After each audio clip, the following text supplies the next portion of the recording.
What's up, everybody? It's Soren Baker. Amir Rahimi. And today on The Great Debaters, gotta take it to this classic, man, Makaveli.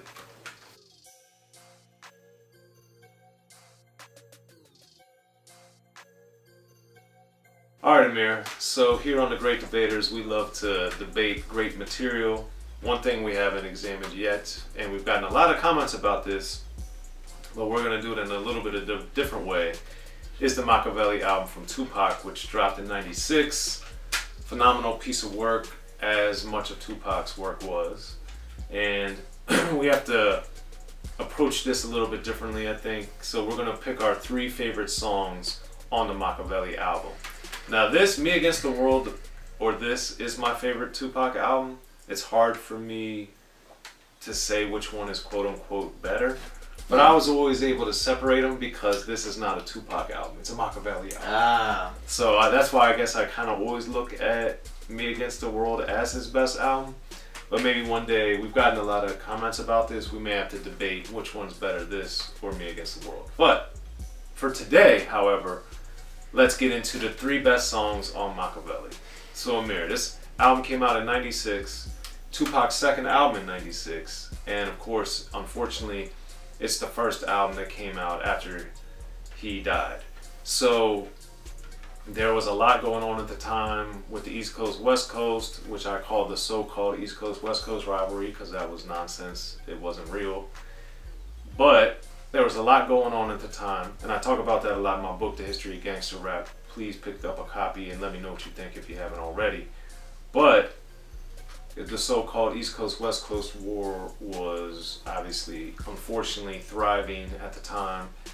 Tupac had passed away. This album came out in the wake of all of that, and it's just amazing.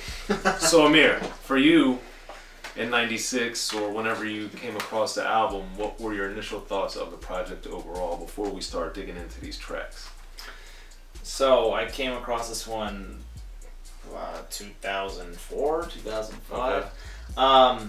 Dude, first of all, it was the cover art was the first thing I saw, and I was like, okay, this is interesting. I wonder what religious people think of this one. But if you read it, it says, in no way is this, disrespectful to Jesus Christ. And I also was intrigued as to why someone like Tupac would just come off of such a huge album with All Eyes on Me, selling so many copies. Right. Why would he go ahead and change his name to Makaveli? To me, Tupac's a very artistic guy, so to him it's like maybe he's not thinking of what it could do to sales, but to me it's just like, that's interesting.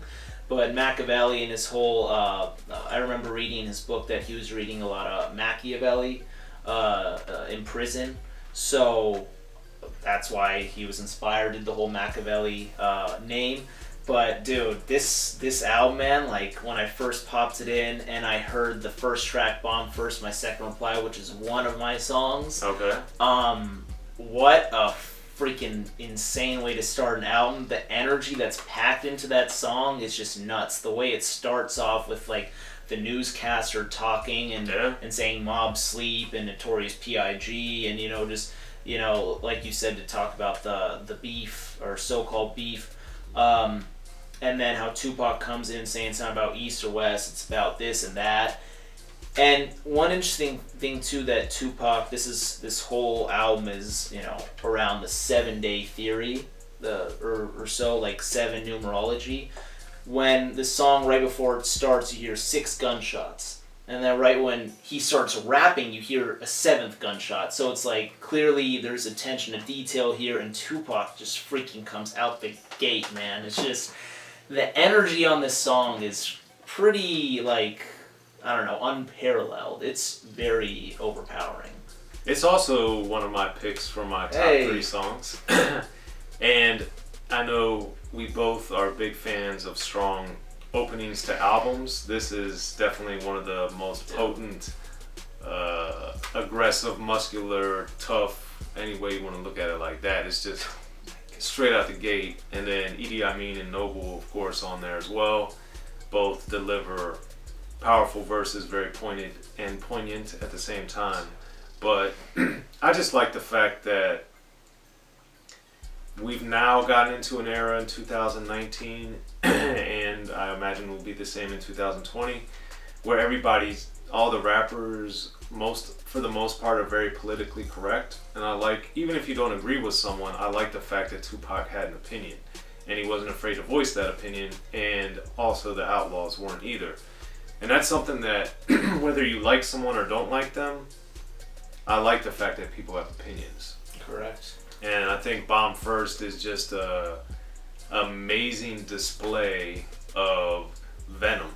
And Tupac, as we saw, especially with All Eyes on Me, that I'd say is his most venomous album, where he was the most like going off and like crazy like that. But this song, to start off the album like that, is out of control.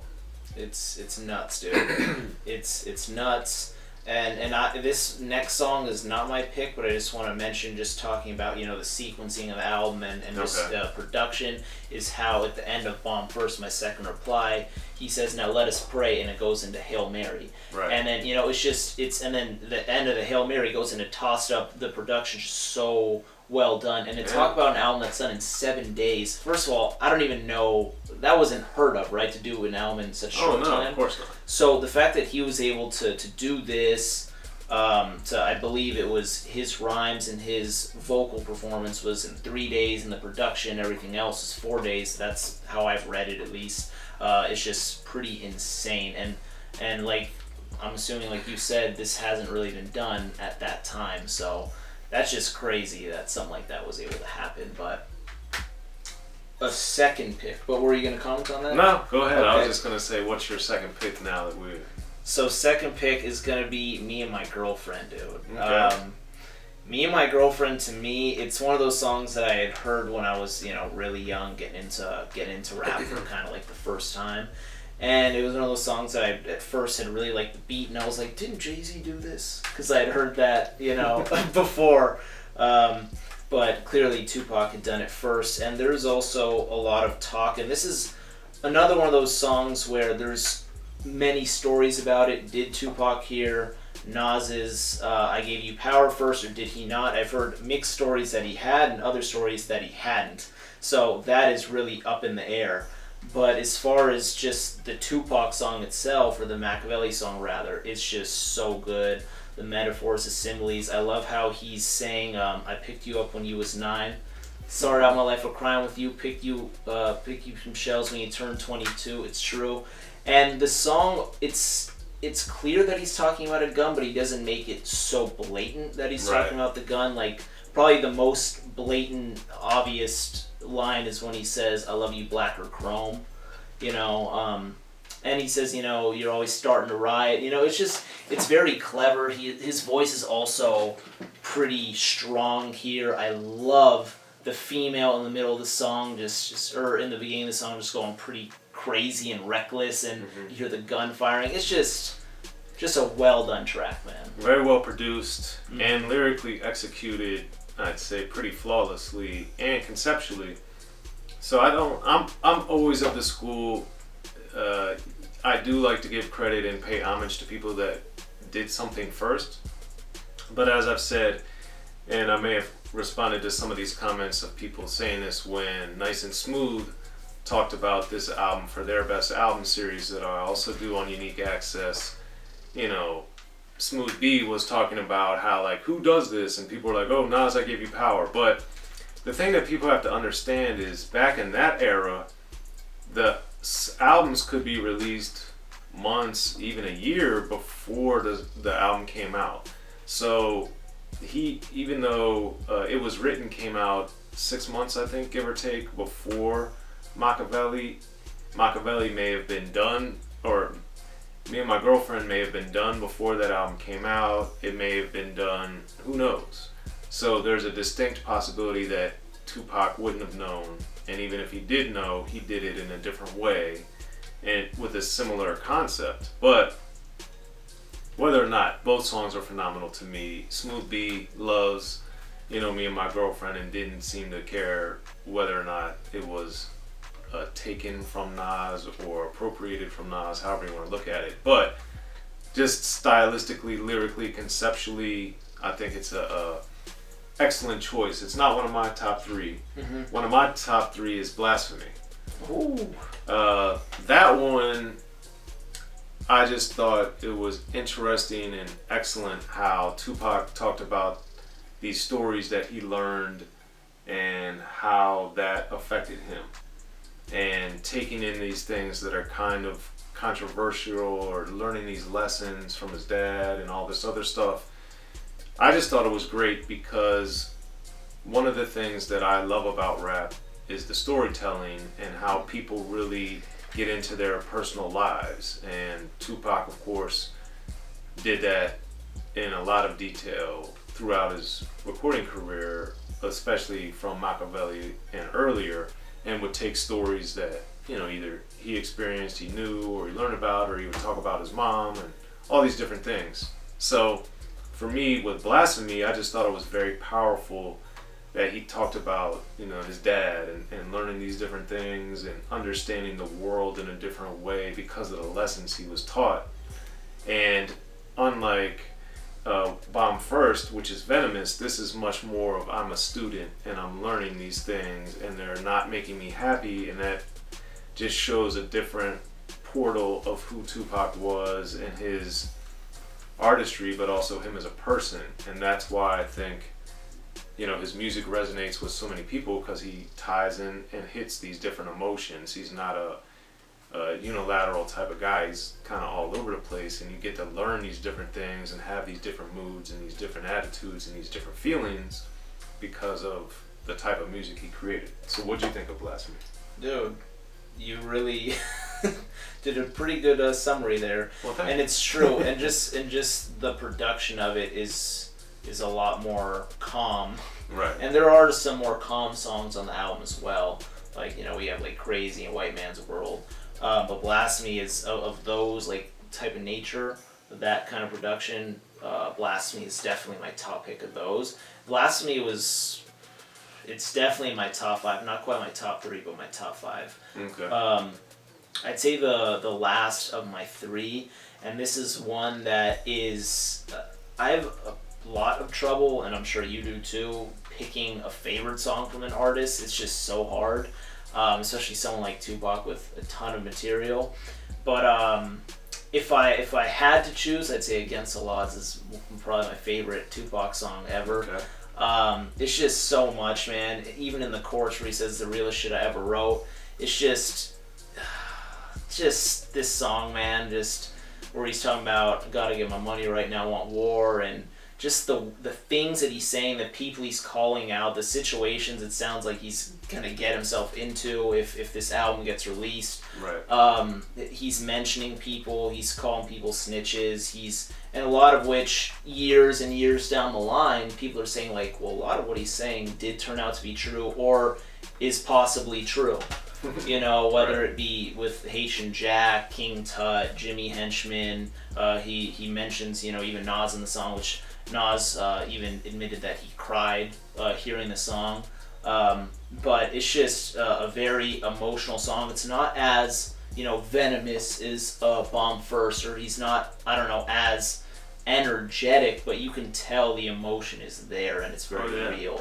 And just how the album concludes, and that's the last song on the album, how the album concludes with, you know, you hear like tanks and like gunfire, and it's just, this is like crazy. To end this album like that is so powerful, with such a powerful, insane hype song in the beginning, and then the song like Against the Odds, which he's claiming is the realest shit he's ever wrote.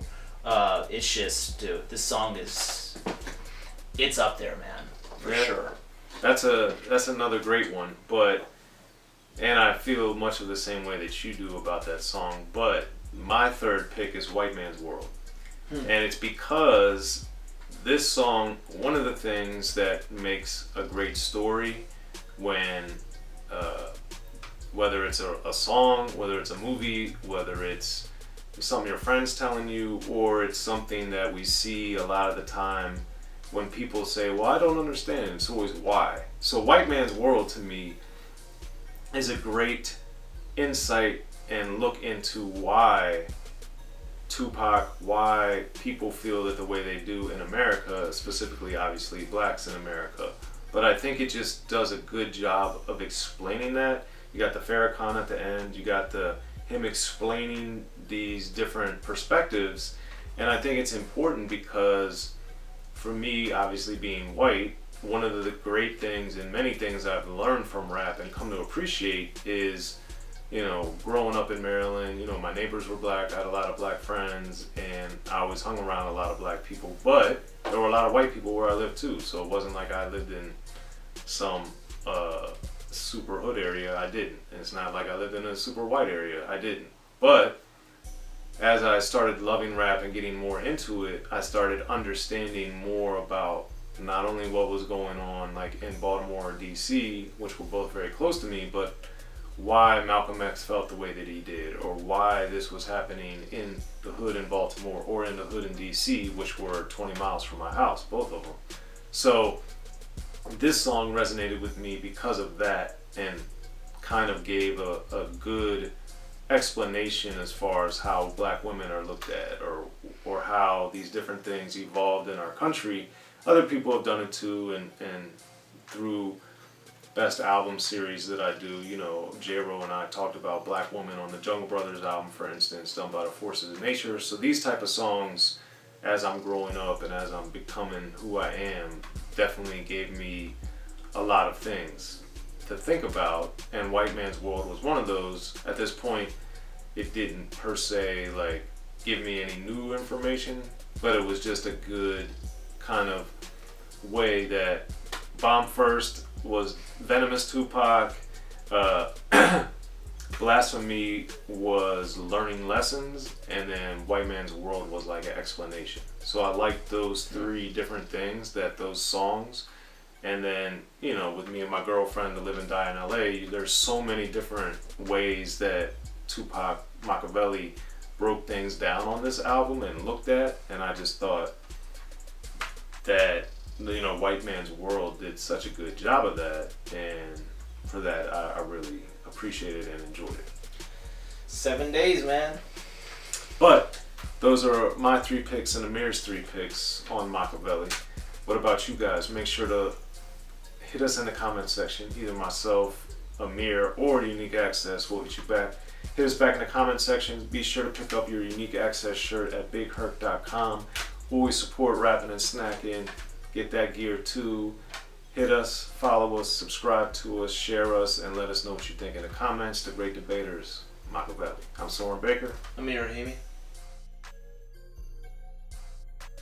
Be sure to check out the History of Gangster Rap by Soren Baker. He's official. History of Gangster Rap features exclusive interviews with Ice-T, Snoop Dogg, MC Ren, the DOC, and dozens of others. The History of Gangster Rap, a definitive look at how Los Angeles changed rap forever. In Los Angeles, the streets definitely set the tone of the hip-hop music. At 19, I got a $50,000 car. My whole angle always was, I'll be street, but I will always tell you the horrors that go along with this life. There will be penalties and casualties for just wearing the wrong color in somebody's neighborhood. And once gangster rap made it from the streets to the TV, the genre exploded. With Fab 5 on Yo MTV back with NWA. Yo MTV, it just catapulted us from being local heroes to national gangbang rappers. The History of Gangster Rap discusses it all from 1980 up till today. There's always gonna be shit happening in the streets. You know what I mean? So it's always gonna be something to talk about. The History of Gangster Rap in stores now.